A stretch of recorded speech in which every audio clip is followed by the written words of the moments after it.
10 palatandaan ng immature na tao. Welcome back to Pinoy Mind Tips. Today's video is something you should not miss dahil pag-uusapan natin ngayon ang iba't ibang signs of an immature person.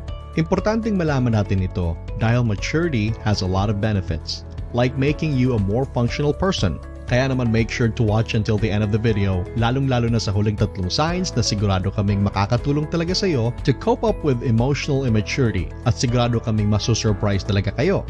Araw-araw ay nakakamit tayo ng iba't ibang tao sa opisina, school o kahit saang lugar. At madalas, hindi talaga natin mababasa agad ang isang tao kung siya ba ay mature or mature na. Pwera na lang kapag matagal na natin kilala ito. Maturity comes with experience and not age. Kaya naman narito na ang 10 palatandaan ng immature na tao.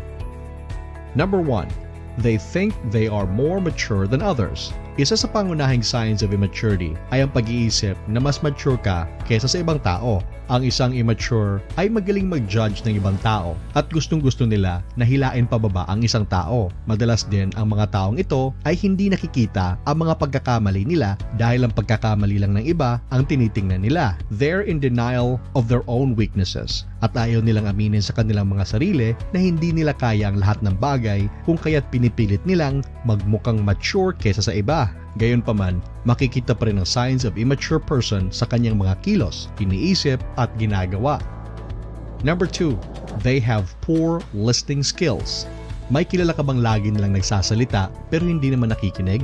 Madalas ang mga immature na tao ay nagdidemand ng respeto sa ibang tao pero hindi naman nila kayang magbigay ng respeto kagaya ng natatanggap nila. Gustong-gusto nilang magsalita at magkwento ng kahit na anong kwento pero hindi naman marunong makinig ng kwento ng iba. Ang ugaling ito ay makikita sa isang immature na tao dahil puro sarili niya lamang ang iniisip at pinapakinggan niya. Bakit nga ba ang isang immature na tao ay may ganitong ugali o mayroong poor listening skills? Ayon sa research, ito daw umano ay dahil kulang sila sa emotional maturity to feel empathy sa ibang tao. Hindi nila alam kung paano ipasok ang sarili nila sa buhay ng iba o hindi nila kayang tingnan ang sitwasyon ng iba kung kaya't sarili lamang nila ang nakikita at iniisip. Gayunpaman, ang poor listening skills ay nade-develop naman sa pagdaan ng panahon at habang tumatanda ang tao. Pero minsan talaga ay mahirap itong ma-realize lalo na sa taong kulang talaga sa empathy.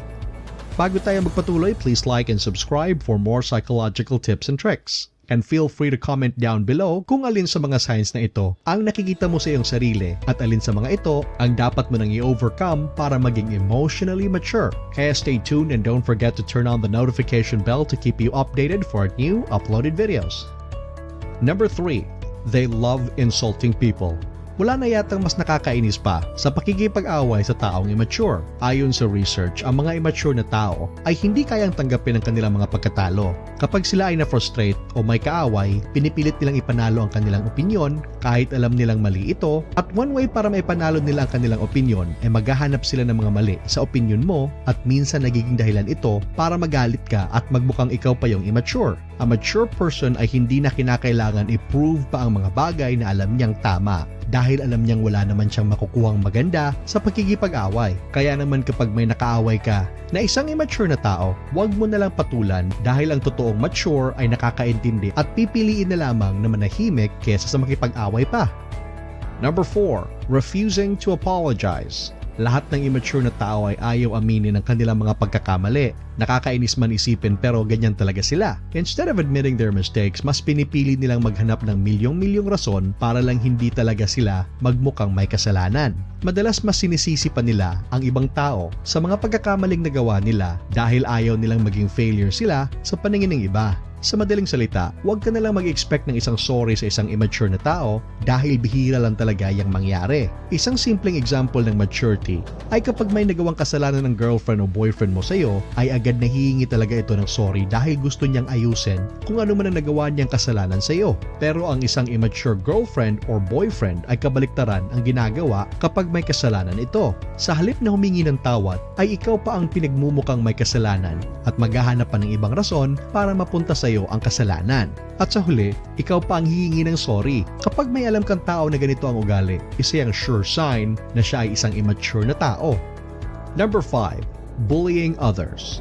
Bullying is one of the sure signs you are not mature. Ang isang taong bully ay nagiging masaya kapag alam niyang may nasasaktan siya o alam niyang mas lamang siya kesa sa ibang tao. Pero alam niyo ba na ayon sa research, ang mga bully ay isa sa mga pinaka-emotional na tao sa mundo? They bully others para matakpan ang nararamdaman nilang sakit sa puso dulot ng emotional pain galing sa pamilya. Sa madaling salita, ang mga immature na tao ay nambubully to feel better about themselves at para mas lalong tumaas ang self-confidence nila. Ang mature naman na tao ay hindi nambubully dahil alam nila ang nararamdaman ng isang tao at alam niyang hindi isang magandang ugali ang pambubuli. Kaya naman ang taong nambubuli ay isa sa mga taong totoong immature.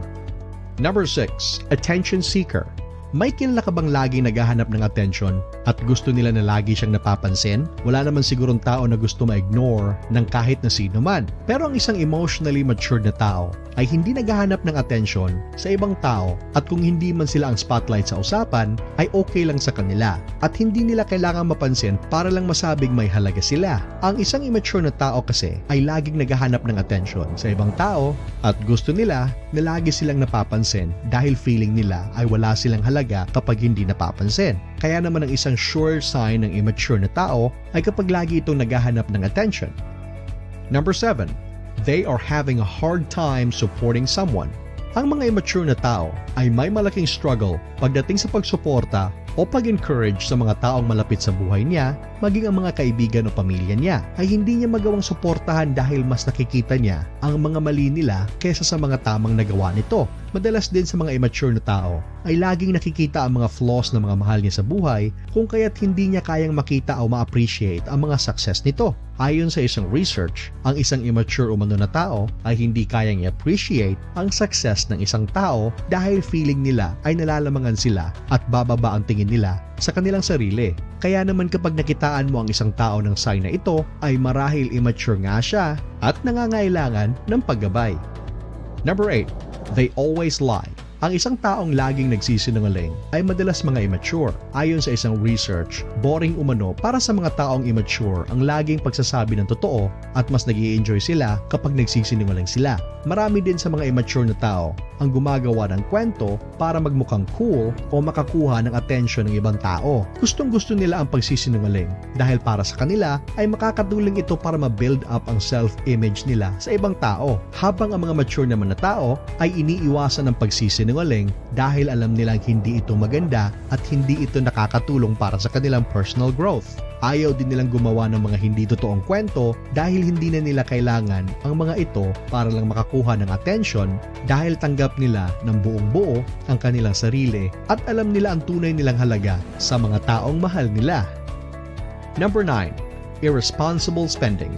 Sinama namin ang puntong ito sa mga signs ng isang immature na tao dahil minsan hindi natin na ma-manage ng tama ang pera natin at nagagastos natin ito sa mga bagay na hindi naman masyadong halaga. Ayon sa isang psychology study, ang isang behavior na ganito ay common sa isang immature na tao dahil wala pa siyang iniisip na responsibilidad at kung meron man ay hindi pa rin niyang kayang isipin at paghiwalayin ang mga importante sa mga hindi importanteng bagay. Ang isang best na example para dito ay kapag nasa isang mall ka at nakakita ka ng mamahaling relo o bagay na gustong-gusto mo. Ang isang matured na tao ay titingnan muna ang presyo, ang budget niya at kung worth it ba itong bilhin. Pero ang isang immature na tao ay hindi na nag-iisip ng mga bagay na ito at agad nang bibilhin ito dahil lang sa gustong-gusto niya ang bagay na ito without even realizing how much damage they're doing. Malalaman mong mature ka na o mature na ang isang tao kapag marunong ka nang mag-isip bago bumili. Hindi lahat ng mga bagay na gusto mo ay kailangan mo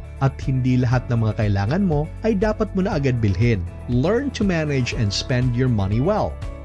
Number 10. They always make the same mistakes.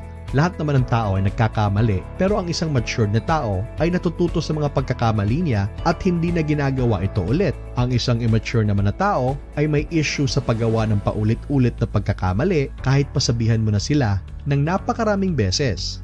Bakit? Dahil ang mga immature na tao ay hindi natututo sa kanilang mga pagkakamali. Hindi sila natututo dahil ayaw nilang aminin ang kanilang mga nagawang mali sa buhay. at lagi nilang pinagtatakpan ang sarili sa mga ito. Walang sino man ang immune sa paggawa ng mga maling bagay, kahit pa ikaw ang pinaka-wise o napaka-mature na tao sa buong mundo. Lahat tayo ay magkakamali talaga dahil natural lamang ito sa isang tao. Ang importante ay natututo tayo sa mga pagkakamaling ito at naghahanap tayo ng paraan para ayusin kung ano man ang nagawa nating mali sa buhay o sa isang tao. A mature person will always choose to fix a problem rather than run away from it. Kaya naman kapag ang isang tao ay laging gumagawa ng paulit-ulit na pagkakamali, isa yung sign na siya ay immature na tao. At dyan nagtatapos ang ating video tungkol sa 10 palatandaan ng immature na tao. Kung nakarelate ka sa istorya natin ngayon, ay pwede mong i-share sa lahat ng kakilala mong nangangailangan ng tulong para ma-overcome ang immaturity at malaman ang mga signs nito. And for more related videos, click on the link below. Thanks for watching and God bless!